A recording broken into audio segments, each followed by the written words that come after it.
Hi, second graders.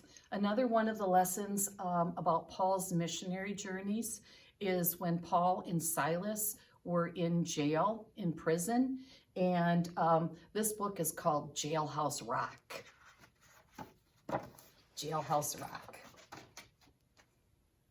Paul and Silas worked for the Lord, preaching and spreading his word. People would gather and listen to them, amazed at the good news they heard.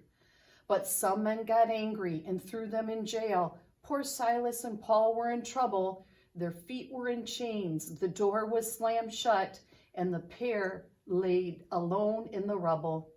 They were preachers and teachers. We love the Lord, Paul echoed throughout the dank prison. We praise you and seek you, magnificent one, cried Silas. We know you have risen. Then somewhere around midnight, when both men were praying and singing hymns loud in their cell, the guards fell asleep, but were suddenly awakened by noises from where no one could tell. It seemed like an earthquake. The jailhouse was shaking. The doors all flew open so wide. A miracle happened. The chains fell off the prisoners who were inside. The man who was guarding both Silas and Paul was filled with great fear and shame.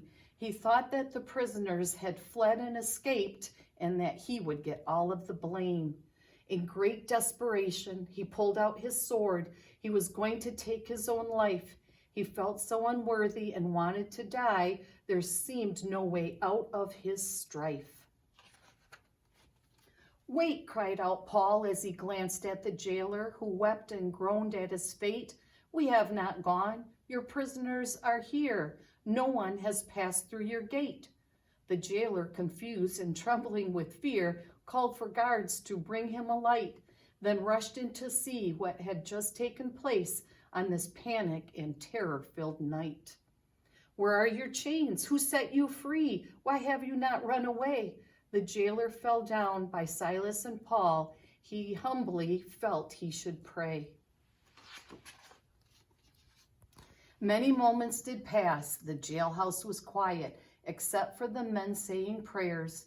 Then the jailer said, "Come follow me," and he led the two men up the stairs. Silas and Paul continued to pray as they knew God's plan was in place. They saw that the jailer felt true remorse. They could tell by the look on his face. Paul told the jailer that faith was the answer. All he needed to do was to believe. Truly remember that Christ is your Savior, and your soul from the dark he'll retrieve. They set off by foot with their torches ablaze. Now hardly a word was proclaimed. It seemed that the jailer, once lost and confused, was at peace and felt strangely tamed. He eagerly wanted his family to share in the blessings of peace that he found.